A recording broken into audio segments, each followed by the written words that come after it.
یہ تکریم کر رہا ہے کہ اے نیک بخت، تجھ پر جنت کے میں نے 8 دروازے کھول دیے ہیں، جب چاہے جس وقت چاہے اس میں سے داخل ہو جائے، یعنی کوئی رکاوٹ نہیں، کوئی روک ٹوک نہیں۔ اور ان 8 دروازے کھلنے کے لیے اللہ کے پیغمبر نے جو کام بتائے ہیں وہ صرف 4 ہیں۔ 4 کام ہیں، وہ 4 کام اگر عورت کر لے تو جنت کے 8 دروازے اللہ رب العالمین اس پر کھولے گا۔ گویا ایک کام کرنے سے 2 دروازے کھلیں گے، 2 کام کرنے سے 4 دروازے کھلیں گے، 3 کام کرنے سے 6 دروازے کھلیں گے، اور 4 کام کرنے سے 8 دروازے کھلیں گے۔ یہ اللہ رب العالمین کے پیغمبر نے یہ تقسیم کی ہے کہ 4 کام اگر عورت کر لے، جنت کے 8 دروازے اللہ رب العالمین اس پر کھول دے گا۔ اس میں پہلی شرط جو رسول اللہ صلی اللہ علیہ وسلم نے رکھی ہے وہ یہ ہے صلت خمسہا، بالکل آسان شرط۔ فرمایا صلت خمسہا، یہ جو 5 وقت کی نمازیں ہیں، 5 وقت کی نمازیں ہیں، وہ عورت ان 5 وقت کی نمازوں کو پڑھے۔ یہ بھی قید نہیں با جماعت جا کے پڑھے، یہ بھی قید نہیں حرم میں جا کے پڑھے، یہ بھی قید نہیں مسجد میں جا کے کہیں پڑھے، گھر میں بھی پڑھے لیکن پڑھے۔ مسجد میں بھی جاتی اچھی بات ہے، اس کو اجر ملے گا، ثواب ملے گا، لیکن اگر نہیں جاتی تو وہ ثواب جو مرد مسجد میں جا کے پاتے ہیں اس کو وہی ثواب گھر میں ملے گا۔ اللہ تبارک و تعالیٰ نے یعنی اتنی رعایت دی ہے، مرد مشقت کر کے، محنت کر کے، تکلیف اٹھا کر وہ اجر پاتا ہے، اور عورت کو گھر بیٹھے اے سی کے اندر بغیر تکلیف بغیر مشقت کے وہی اجر دے رہا ہے جو مرد وہاں دھوپ میں جا کر کے وہ اجر پا کر کے آتا ہے۔ یہ کتنی سہولت کی بات ہے۔ فرمایا صلت خمسہا، یہ جو 5 نمازیں ہیں، فجر کی، ظہر کی، عصر کی، مغرب کی، عشاء کی، یہ 5 نمازیں اگر وہ پابندی کے ساتھ ادا کرے عورت تو یہ سمجھو ایک کام اس کا ہو گیا اور جنت کے 2 دروازے اس پر کھل گئے۔ یہ اللہ رب العالمین نے بڑی آسانی رکھی ہے۔ اور یہ نماز صرف ادا کرنے کا مطلب یہ نہیں کہ بھی چلو آج آٹا گوندھ رہے ہیں، سالن پکا رہے ہیں، یہ کر رہے ہیں، وہ کر رہے ہیں، آج مہمان بھی آنے والے ہیں، چلو صبح ظہر کے ساتھ ملا لی، ظہر کو عصر کے ساتھ ملا لی، ایسا نہیں۔ رسول اللہ صلی اللہ علیہ وسلم نے آپ سے حضرت عبداللہ بن مسعود رضی اللہ تعالی عنہ نے عرض کی کہ اللہ کے رسول، ای الاعمال احب الی اللہ، مجھے کوئی ایسا عمل بتائیے جو اللہ رب العالمین کو سب سے زیادہ محبوب ہو، اللہ کو سب سے زیادہ محبوب۔ چونکہ جو عمل اللہ کو سب سے زیادہ پیارا ہوگا، سب سے زیادہ پسند ہوگا، ظاہر بات ہے جنت کا دروازہ اس پر جھٹ سے کھلے گا، جھٹ سے اس پر کھلے گا، اس لیے کہ جنت کھلنی ہی اللہ کی پسند سے ہے۔ اللہ راضی ہوگا آپ سے، جنت کے دروازے آپ پر کھلے، اور وہ کیسے راضی ہوگا؟ وہ اعمال ہیں ہمارے،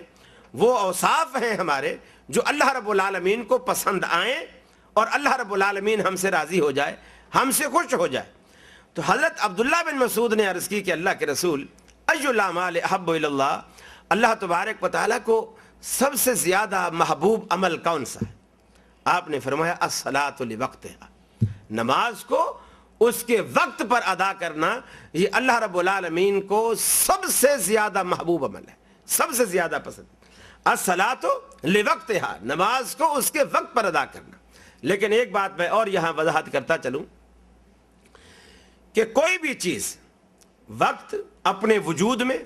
کوئی حیثیت نہیں رکھتا، وقت کی کوئی حیثیت، کوئی اہمیت نہیں۔ نماز اللہ رب العالمین نے جس وقت پر اگر مقرر کر دی ہے تو یہ حیثیت اللہ رب العالمین کے اس مقرر کردہ حکم کی ہے، اس چیز کی ہے جو اللہ رب العالمین نے مقرر کر دی ہے کہ تم نے ظہر اتنے بجے پڑھنی ہے، فجر اتنے بجے پڑھنی ہے، عشاء اتنے بجے، مغرب اتنے بجے، عصر اتنے بجے، یہ اللہ نے پابندی لگائی۔ اور جب اللہ رب العالمین اس پابندی میں خود تبدیلی پیدا کر دے پھر ہم وقت نہیں دیکھیں گے۔ جیسے مثال کے طور پر رسول اللہ صلی اللہ علیہ وسلم میدان عرفات میں ہیں، میدان عرفات میں ہیں، آپ نے ظہر کے وقت میں عصر پڑھ لی، ظہر کے وقت میں عصر پڑھ لی، حالانکہ حدیث میں آیا کہ آپ نے فرمایا کہ اللہ رب العالمین کو سب سے زیادہ محبوب عمل جو ہے وہ الصلاۃ لوقتہا، نماز کو اس کے وقت پر پڑھنا ہے۔ اب عصر کو آپ ظہر کے وقت پہ پڑھ رہے ہیں، یہ تو عصر کا وقت ہی نہیں۔ آپ نے خود فرمایا کہ محبوب عمل ہر نماز کو اس کے وقت میں پڑھنا ہے، لیکن آپ اس کا وقت توڑ کر اس کے وقت سے پہلے پڑھ رہے ہیں۔ اچھا، عصر کو ظہر میں پڑھ دیا، اب یہ سارا ٹائم بچا لیا مغرب تک دعا کے لیے. اب دعا فرما رہے ہیں, صحابہ بھی دعا کر رہے ہیں, سارا ٹائم لگ گیا. اب مغرب آ گئی اور مغرب کا وقت بھی قلیل ہے. یہاں تو میں دیکھ رہا ہوں حرم میں بہت سارے ساتھی میرے کراچی سے بھی آئے ہوئے ہیں اور میں ان کو اچھی طرح جانتا ہوں جو مغرب کی نماز میں اتنا بھی وقفہ نہیں دیتے کہ کوئی آدمی وہ جو مؤذن ہے وہاں سے اذان دے کر وہ آ کر کے پہلی صف میں کھڑا ہو جائے اور وہ تکبیر کہے, بلکہ وہ اذان دوسرا آدمی وہاں سپیکر جہاں لگا ہوا ہے وہاں ختم کرتا ہے اور دوسرا آدمی صف میں کھڑا ہوا جیسے وہ اذان ختم کرتا ہے وہ تکبیر شروع کر دیتا ہے. سنت وغیرہ نفل وغیرہ کوئی وقت نہیں دیا جاتا. کیوں کہ جی مغرب کا وقت ہی بہت شارٹ ہے, بہت شارٹ. اگر ہم نے سنتے وغیرہ پڑھنے لگ گئے تو پھر جو ہے مغرب قضا ہو جائے گی, اور قضا کرنا ہے تو بہت بڑے وبال کی بات ہے. اور یہاں میں دیکھتا ہوں سب حرم میں آ کر کے وہ جب مغرب کی اذان ہوتی ہے اس کے بعد سارے لگے ہوئے ہوتے ہیں, نفل پڑھ رہے ہوتے ہیں. اور میں نے پھر ایک دو سے پوچھا بھی, تنزن پوچھا تاکہ یہ اس کو چوٹ لگے اور جا کر کے وہاں بھی یہ عادت جاری رکھے. میں نے پوچھا بھی وقت یہاں سعودی عرب میں بڑھ تو نہیں گیا ہے, یہاں بھی تو وہی وقت ہے. کہنے لگے وہ ہم یہاں تحیت المسجد کی نیت سے پڑھ. اللہ کی بندے, تحیت المسجد تو جب تھا جب تو مسجد میں آیا تھا, جب تو حرم میں قدم رکھا تحیت المسجد جب ہے. پھر جب تو بیٹھ گیا اب تحیت المسجد کا وقت ختم. اگر تو پڑھ کے بیٹھا تب بھی اور اگر بغیر پڑھے بیٹھا تب بھی اب تحیت المسجد کا وقت ختم ہے. اب جب اذان ہو گئی, اب اذان کے بعد تو پھر کھڑے ہو کے پڑھ رہا ہے, اب یہ تحیت المسجد نہیں ہے. اب یہ مغرب کے بعد کی دو سنتے, رسول اللہ صلی اللہ علیہ وسلم نے فرمایا بین کل اذانین صلاۃ, ہر دو اذانوں کے درمیان, یعنی دو اذانوں سے مراد تکبیر اور اذان, ہر نماز کی کوئی بھی نماز ہو اذان اور تکبیر کے درمیان فرمایا نماز ہے. اللہ کے رسول نے فرمایا. اور صحابہ کہتے ہیں مغرب کی نماز کے بعد اتنی کثرت سے صحابہ کرام جو ہے وہ سنتیں پڑھا کرتے تھے مغرب سے پہلے والی,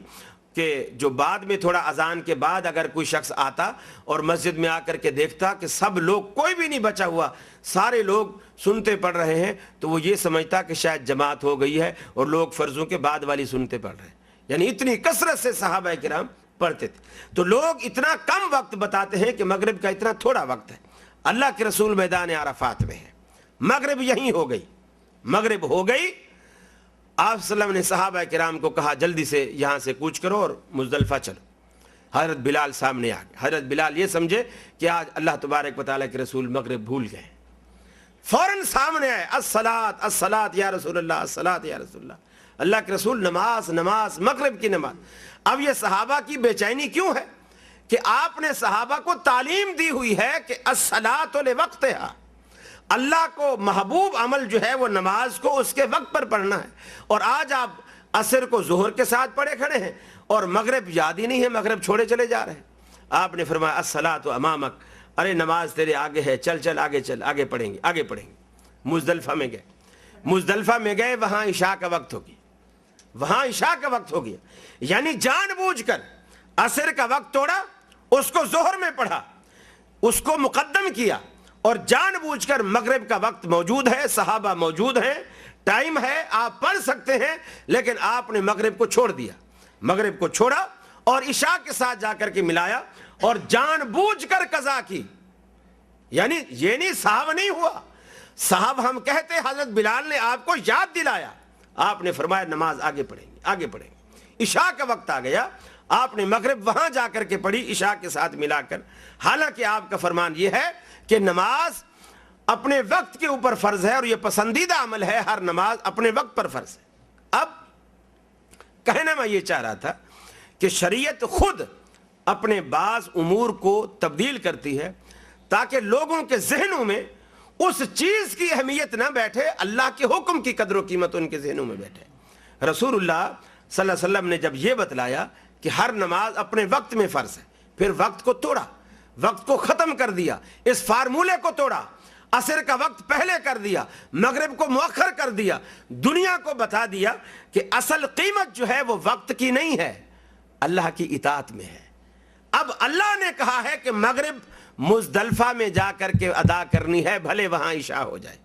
مغرب عرفات میں نہیں پڑھنی. اب یہی نیکی ہے. اب اگر کوئی شخص متقی بن کر یہ کہے کہ میاں میرے پاس تو وقت ہے، جب تک یہ لوگ بسوں میں گاڑیوں میں بیٹھیں گے جب تک تو میں مغرب پڑھ لوں گا، میں یہاں مغرب پڑھوں گا، وہ بالکل اس نے گنوا دی نماز، اس کو بیکار کر دیا۔ تو اصل چیز جو ہے وہ اللہ تبارک و تعالیٰ کی اطاعت ہے، اللہ تبارک و تعالیٰ کی فرما برداری ہے، اور اس کا معیار محمد رسول اللہ صلی اللہ علیہ وسلم کی ذات اقدس ہے، جو آپ نے ہمیں معیار دیا ہے، اس معیار کے مطابق ہم اس چیز تک پہنچیں گے کہ اس معاملے میں اللہ کی پسند کیا ہے اور اللہ رب العالمین کی ناپسند کیا ہے، یہ پیغمبر علیہ الصلوۃ والسلام کے طریقے سے ہمیں پتہ چلے گا۔ تو یہ پہلی چیز اللہ کے رسول نے ارشاد فرمایا اگر عورت کر لے وہ کیا ہے؟ فرمایا صلت خمسہا، یہ جو 5 وقت کی نمازیں ہیں، بالکل فرض اور جو مختصر سی سنتے، جیسے ظہر کی اگر کم از کم شروع کی 2 سنتے، ظہر کے 4 فرض، بعد کی 2 سنتے، اسی طرح فجر کی 2 سنتے 2 فرض، اسی طرح عصر کی جو ہے صرف 4 فرض اگر پڑھ لے، اسی طرح مغرب کی اگر پہلی نفل نہیں پڑھتی صرف 3 فرض اور بعد کی 2 سنت اگر پڑھ لے، اسی طرح عشاء کی اگر پہلی کوئی سنت نہیں پڑھتی اور اگر پڑھتی ہے تو 2 سنتیں بھی پڑھ لیتی ہے، 4 بھی پڑھ لیتی ہے، اور صرف 4 فرض پڑھ لے اور اس کے بعد 2 سنتیں پڑھ لیتی ہے یا 1 وتر پڑھ لیتی ہے، اس کی یہ فریضہ ادا ہو گیا، اللہ تبارک و تعالیٰ کی طرف سے وہ صلت خمسہا کے اوپر بالکل پوری اتری ہے۔ یہی معاملہ مردوں کے لیے بھی، رکعات کی یہی تقسیم ہے جو 17 رکعتوں کی گنتی لوگوں نے بنا رکھی ہے، یہ لوگوں کی گنتی ہے، رسول اللہ صلی اللہ علیہ وسلم نے کبھی کسی تعلیم میں اللہ تبارک و تعالیٰ کے رسول سے ثابت نہیں ہے کہ عشاء کی 17 رکعتیں ہیں،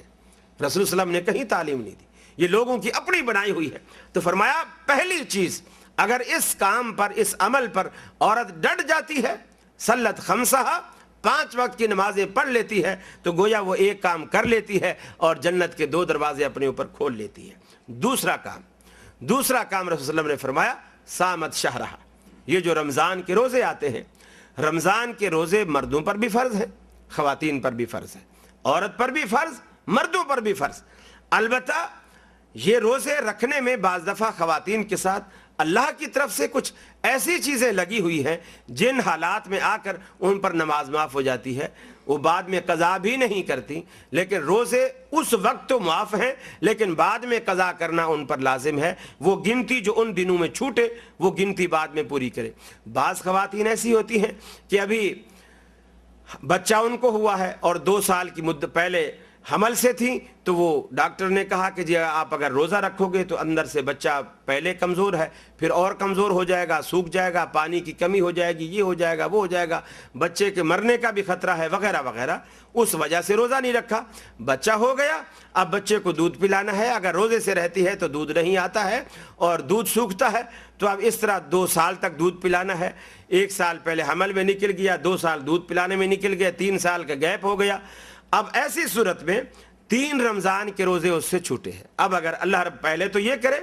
کہ ہر سال اس کا فدیہ دیتی جائے، جو اس کا فدیہ جتنے روزے اس سال بنے ہیں، بعض دفعہ 29 ہوتے ہیں، بعض دفعہ 30 ہوتے ہیں، جتنے روزے بنے ہیں ہر روزے کے بدلے ایک مسکین کو کھانا کھلاتی جائے، یا کسی غریب آدمی جو آپ کے قرب و جوار میں ہو، موحد ہو، غریب ہو، توحید والا ہو، مشرک نہ ہو، بت پرست نہ ہو، قبر پرست نہ ہو، اس کو آپ صبح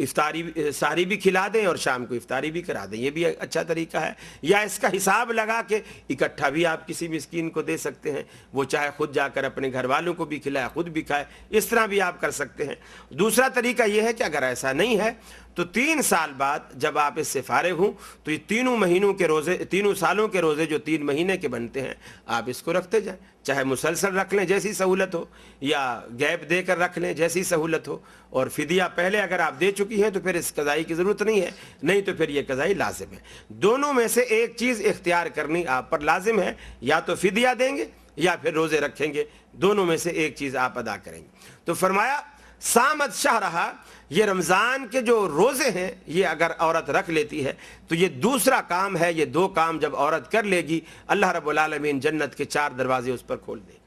تیسری چیز رسول صلی اللہ علیہ وسلم نے بیان فرمایا اطاعت بالہا، خامد کی اطاعت کرے، خامد کی اطاعت کرے۔ رسول اللہ صلی اللہ علیہ وسلم نے اس مسئلے کو اتنی شد و مد سے بیان فرمایا